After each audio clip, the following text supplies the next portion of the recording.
কি রে, অঙ্কে কত পেলি? তুমি জানো কত কঠিন প্রশ্ন হয়েছে? আমাদের যে টপার সুমন কত পেয়েছে জানো? রেজাল্ট দেখে কাঁদতে শুরু করে দিয়েছে। ওকে কে সামলেছে জানো? কে সামলেছে জানো? আমি সামলেছি। আমি ওকে আমার খাতার রেজাল্টটা দেখিয়েছি, খাতায় যে রেজাল্টটা ছিল ওটা দেখে তারপর ও শান্ত হলো। কত পেয়েছে জানো? ও কত পেয়েছে? 70 পেয়েছে 80-তে। আরে তুই তোর নাম্বার বল না, ওর নাম্বার দেখে আমি কি করব? আরে কত কঠিন প্রশ্ন হয়েছে তুমি জানো? যে ওই যে আছে না, কি জানো নাম, প্রিয়াঙ্কা, হ্যাঁ হ্যাঁ। যে 80-তে 80 পায়, কত পেয়েছে জানো? না কেন, কত পেয়েছে?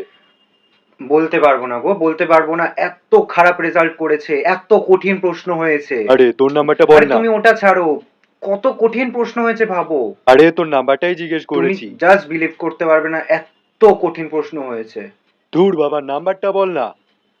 আরে আমার রেজাল্ট তুমি বাদ দাও, আমি রোহিতের থেকে কম পেয়েছি, রোহিতের থেকে 10 নম্বর কম পেয়েছি। আবার এই রোহিত কত পেয়েছে? 20 পেয়েছে।